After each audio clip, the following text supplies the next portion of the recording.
Yo guys, what is up? Craig here with a brand new video. A little backstory on me for those of you who are new here. My name is Craig. I am a 27-year-old Puerto Rican fine artist. I am also a fine art major and I specialize in the medium of graphite. In today's video, guys, we're going to be talking about how to fall in love with life. Oftentimes, I run into a lot of young people around my age range and they are lost. They are lost because they are so preoccupied with longing for love, longing for a relationship. They cannot be within their own solitude. They constantly need to be going out. They constantly need to be surrounded by other human beings. They constantly need to be in a relationship to give their life some sort of meaning or purpose, even if the relationship is toxic, even if the partner is just cancer for them to be with. They would rather remain in that relationship than be alone.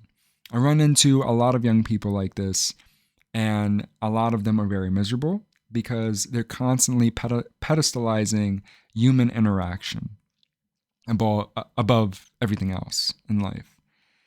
And life is more than just human beings. There's so many interesting things that fascinate me day in and day out that has absolutely nothing to do with human beings. I think a lot of young people today are so highly dependent on human interaction to give their life meaning. Now, listen, human interaction is amazing. It's what makes life, it's one of the many things that make life amazing, but don't allow it to be the only thing that makes your life amazing, right? So, how do you fall in love with life?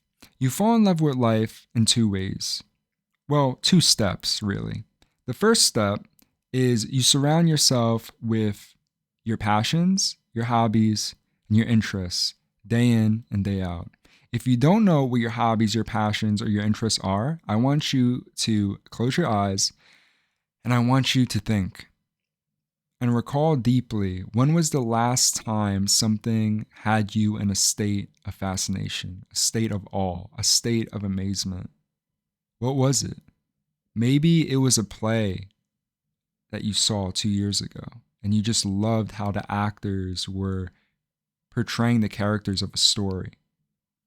Or maybe it was a time when you tried out painting for the first time ever. You were new to the fine arts and you really, really loved painting, but maybe you never went back to it. Or maybe it was when you picked up an animal encyclopedia and you were discovering so many new animals and so many new species that you never heard of before and you wanted to learn more about it, but you never went back to pick the book back up and continue reading. Then open your eyes and just start to make a change in your life. So think back to what had you in fascination. I'm sure there's something that fascinated you. I'm sure there's something that got you excited. Like, whoa, this is so cool, man. This is so amazing.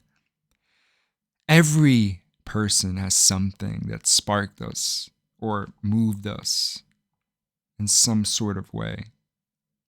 It's just sometimes we forget about it because so much time has passed, so many things have occurred in our life. So take a step back and try to remember what were your hobbies, what were your passions, and tap back into that and make it your life.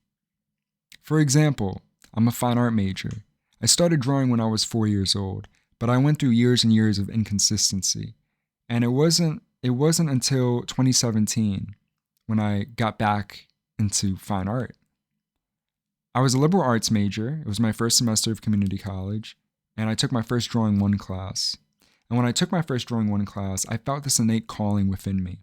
And I made the ultimate decision that this is what I wanted to dedicate the rest of my life for.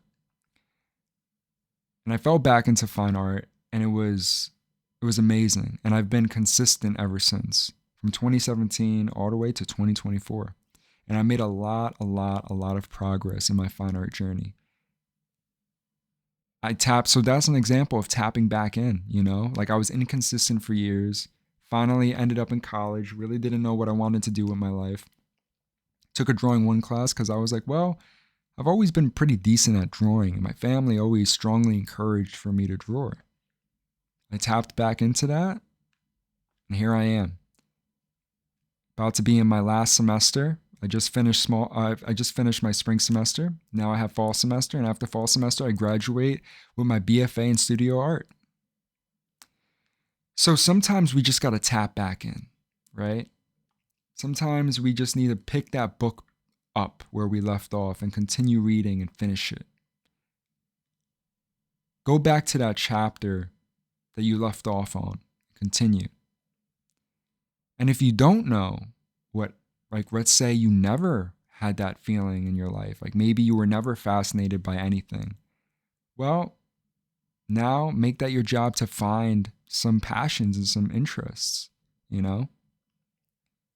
That's exciting in itself. Now you are going to embark on this adventure, on this journey to finding out what can I positively surround myself with in terms of hobbies, passions, and interests to fall in love with life.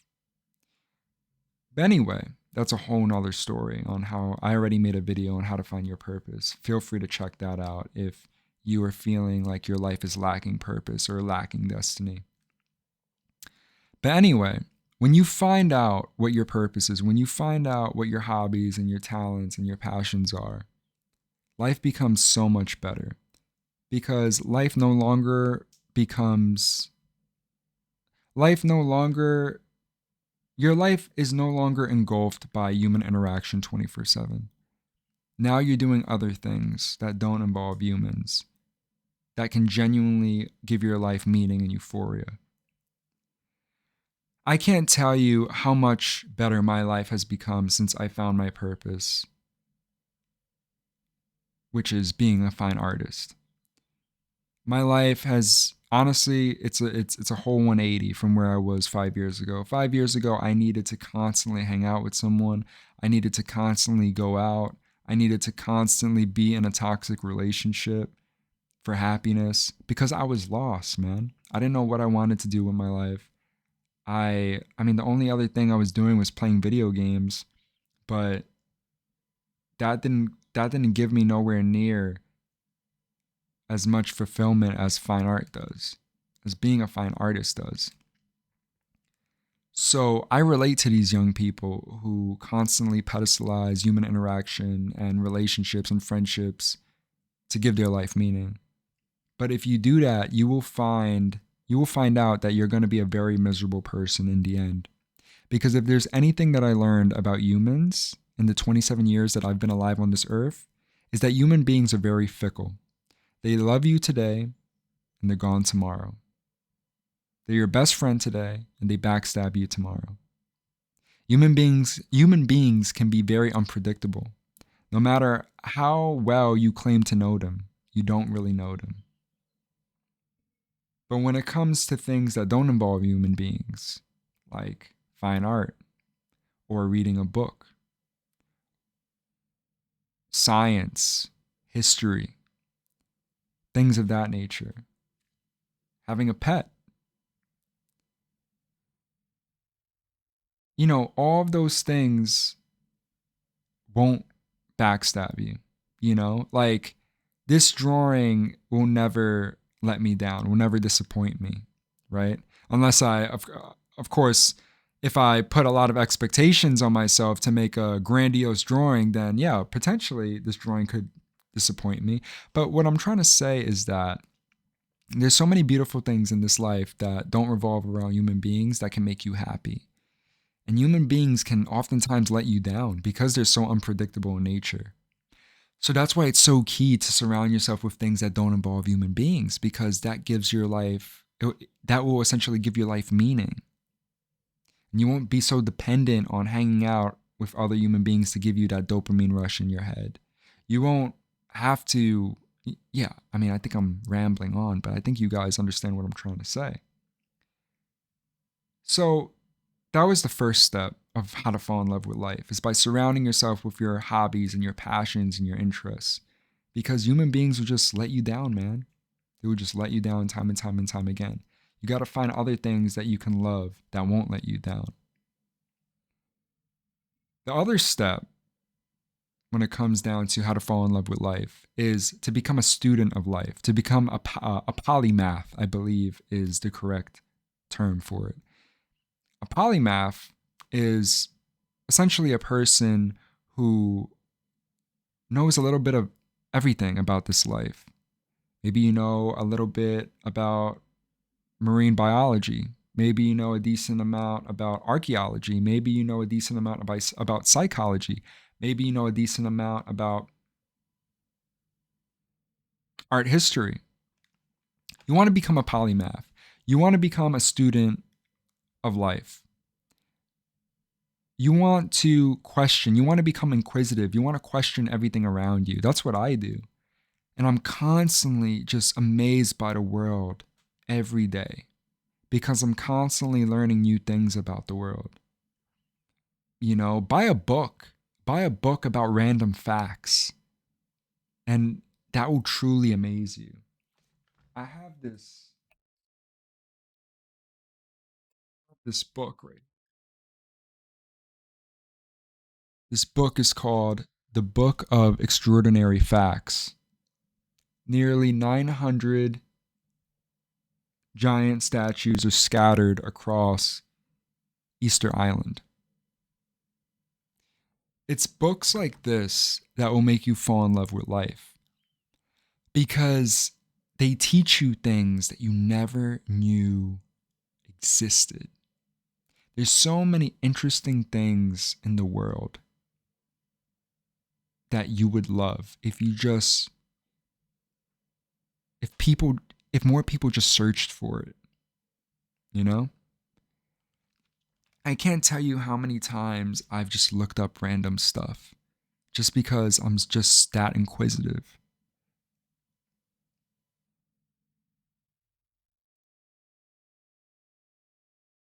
Like, why does the earth function the way that it functions? How does how does the earth know to change seasons? Like, what if there were no seasons? What if the earth stopped spinning? What if the moon fell into the ocean? Like, I have all of these surreal, inquisitive thoughts that are constantly being funneled into my brain. And it just makes life so much more meaningful because I'm learning. I just love learning. I just love education. Pick up a book, man. Pick up a book on random facts and learn some stuff. And you will just, you will find out like, wow, our world is so fascinating. It's so interesting. Look at all of the things. For example, nearly 900 giant statues are scattered across Easter Island. But why? Why are there 900 statues scattered across Easter Island? What is Easter Island? Who were the people that made these statues? What was their culture like? You see how I just learned something and then I started asking all of these questions, and eventually you create a rabbit hole of inquisitiveness. And you just go through that rabbit hole and you learn so much about the world. And you can't help but fall in love with the world because look at all of the stuff that you didn't know before. And it just fascinates you just become a student of life that way. You become a polymath that way by just discovering new things that you never learned before. So that's the second step of how you fall in love with life. You become a student of life. You become a polymath.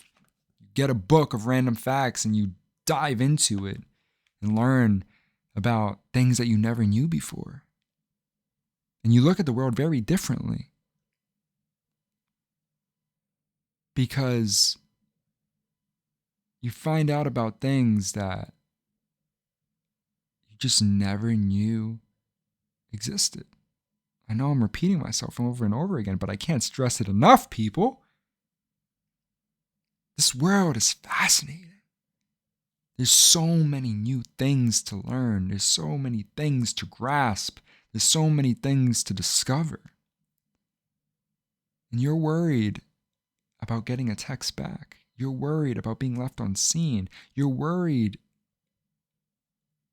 about this person who doesn't even love you.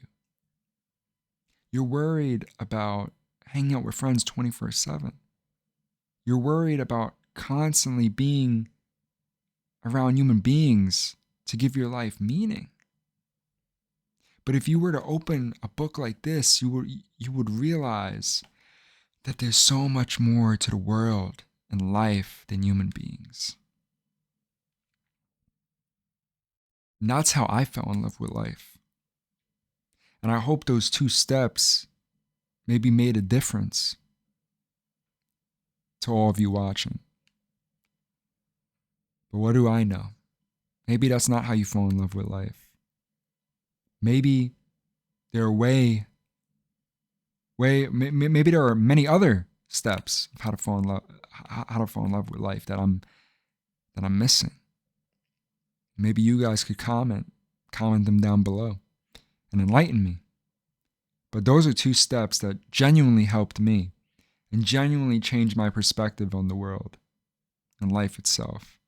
And it made me realize, wow, you really don't need a lot of human interaction to love life. And don't get me wrong, having friends, having relationships, those are definitely important in life. But don't make them the only thing that is important in your life. See what I'm saying? Don't pedestalize. So fall in love with life. Become a student of life. Become a polymath. Pick up a book. Ask questions. Become inquisitive. Think back to a time when you were in a state of awe and fascination, and tap back into that. Just like I tapped back into art and became a fine artist. And I am now, because of that, inches away from getting my BFA in studio art. My undergrad journey is now coming to an end because I tapped back into a time where I was in that state of awe, state of fascination. I hope this video helped because I genuinely believe everything that I told you guys right now. And I think it could make a hell of a difference for all of you. So, guys, fall in love with life, become a student of life, become a polymath, and think back to a time when you were in that state of awe, that state of inspiration, and tap back into that. Don't pedestalize human beings because human beings are fickle. They love you today, they don't love you tomorrow. Don't be dependent on the presence of other human beings for your happiness, but instead, try to find happiness within your own solitude by falling in love with life and by becoming a student of life. Don't be afraid of your own solitude. If you're afraid of your own solitude, that means you have not fallen in love with life yet. It's okay to be alone. It's okay to be within your own presence. Sometimes you live a more peaceful and fulfilling life that way. Because genuine human beings are a rarity to come by, unfortunately, in this life. All right? Have a great day, guys. That's how you fall in love with life with Craig. Peace out, and stay tuned for the next video. Peace.